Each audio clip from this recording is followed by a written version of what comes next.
Welcome back to Morning Footy. Well, Stefano Fusaro, you're being put in the hot seat right now because you're going to give us your top 10 power rankings for clubs at the current moment. But I know Tony has a very big question for you before we hear this. Yeah, just the criteria. What's the criteria for being a top club for you? For me, it's current form, depth, and how likely they are to win trophies right now in this current moment. And look, I'm ready to piss a lot of people off, because that's what's going to happen whenever we have these lists. But ready. This is my top 10 right now power rankings for European football teams. Let's go 10 through 6. We start at number 10. And this one will make you happy, Tony. It's Milan. I'm putting Milan there, and I'll explain why. Already. There you go. You see? Other people might get upset. I know Tony won't. Milan at number 10. I like them there. I went back and forth between Borussia Dortmund or Milan. I'm going to go with Milan just because I think that they have really shocked the world, really, and had a lot of success early in this season, leading Serie A. I don't think a lot of people expected that, and them not being in a European competition, I think now gives them even more of a shot to win a trophy this year. Inter Milan at number 9. I know that they're second in the table, and I'm putting them just a step above because of their experience, and I love what Inter Milan are doing now with some of their young players. The biggest issue last year, why they eventually didn't win a trophy, even though they got to the Champions League final, is because they didn't have that depth, and they kind of ran out of gas. They're playing a lot more of their youngsters, Pio Esposito, and some other players as well that are a bit younger that will kind of help them help their longevity this season. Number 8, we're going with Liverpool. Yes, it's been a tough stretch for them. They finally get back and get another win. Liverpool did yesterday against Frankfurt. But again, it's Frankfurt, so I'm not getting ahead of myself. I just think they have a lot of talent, and I do think some of that talent will come good moving forward. I just can't put them any higher right now because coming off 5 straight losses. All right, let's go to number 6. Number 7, Chelsea. Chelsea, I have him here, and this would have been swapped for the majority of the season between Liverpool and Chelsea, but Chelsea just beat Liverpool. They're starting to really come good. This team has a lot of depth, and they're really still kind of figuring out what their top best 11 is and still finding ways to get several results and are in a good position in the Premier League. So I have them at 7.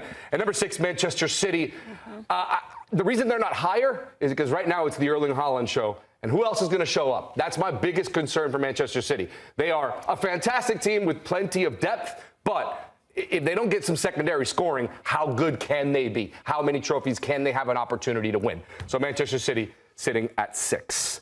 We're going to keep moving on to number 5. Yep. All right, let's move on. Number 5, Real Madrid. Ooh. I have them here, again, a team that I think has enough talent to climb up of this list, but we haven't seen it yet. And that back line's still a little bit worrisome. Saw it in that game yesterday. They did get the clean sheet, but allowed several opportunities to Juventus. So much talent in this team, and a team that can, like I said, rise up this list if they start having some more success integrating the players that have been out, the injuries. So I do think this is a team that can move up. And look, in the Champions League, you can never count Real Madrid out. Number 4, we're staying in La Liga, and we're going with Barcelona. And the reason that Barcelona is just that step ahead of Real Madrid, this could change this weekend when these two teams play, but Barcelona right now, their attack is just too good, and they will put up more goals than basically all of these teams that we're seeing on this list this year. And I think that, again, that back line that we love to talk about, the high line defensively, but it's the way that they play, and that's the way that they can score goals on any opponent. They're going to concede some, but this is a team in Barcelona that I don't have them a bit higher because I'm still not sold on that back line and in that midfield a little bit from a defensive standpoint, but they're right there at number 4 in the top 5. Okay. Number 3, this is where we're going to start getting some people upset. Number 3, I'm going with Bayern Munich. I had them at 2, and I decided to go to 3 because, again, my only real fear with Bayern Munich, if Harry Kane goes down, how do they replace everything that he provides, not just the goal scoring, but the creation? I understand that they're getting some players back with Jamal Musiala and Serge Gnabry coming back into the fold from injury. But again, if they lose Harry Kane, that drop-off is so massive, I don't know if they'll be able to win trophies if he misses a significant amount of time. So that's why I have them at number 3, still a team that should be in the top 3 as far as favorites are concerned for the Champions League. Number 2, oh boy, this is going to get people going. Number 2, Arsenal. And this Arsenal side, again, there are a lot of people in this building that are going to probably say, you're crazy for putting Arsenal. There are Arsenal fans that will call me crazy for putting them at number 2. But this is a very complete team. This is a team that I don't look at this team and say, there are a lot of holes. They have depth. they're probably deep 2 at every single position where you're talking about elite players, and they really haven't gotten some guys going yet. I mean, Eberechi Eze hasn't really been a superstar yet for this club. I think he will eventually come good.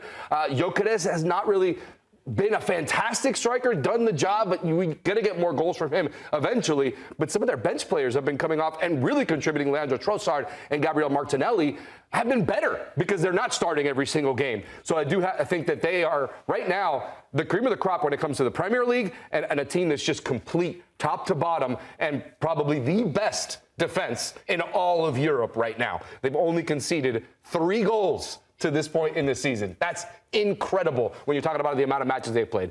And number 1, you can't take the champions out. PSG still at the top of this list. What they did the other day, winning that game, they're missing so many players. They don't have everyone fit, and they still dominate games and still find ways to win. Yes, they had a little bit of a blip against Strasbourg, but again, the injuries have taken a toll. But for them to go out in the Champions League and dominate Leverkusen the way that they did without a lot of their top players, I think just goes to show that when this team is fit and fully fit and everyone is available, there is no better team in the world than PSG. I'm most impressed that you didn't even need to stop to take a drink of water, because I will drink this whole thing just trying to read the headlines beforehand.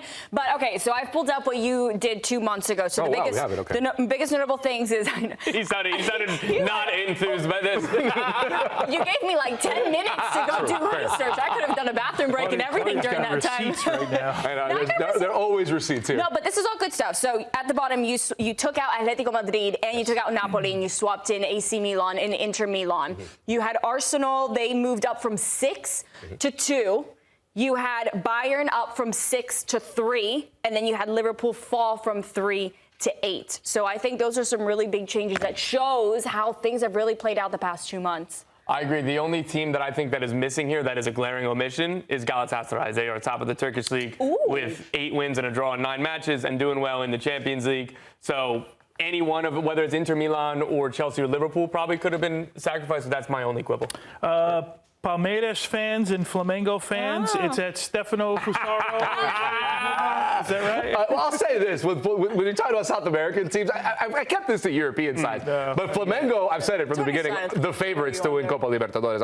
I think they're the best team on this side of the world, in this hemisphere. I think Flamengo for sure the best team. But I didn't make this list because I kept it to Europe, right? Sorry, Brazil. Sorry to Igor Melo, our Flamengo fan in the building for sure. Yeah, make sure you guys hit us up in the comment section. Let us know, and then I'll bring that up the next time you do this in 2 months. But we are going to take a quick break here on Morning Footy. There's again a look at Stefano's top 10 clubs in the world right now.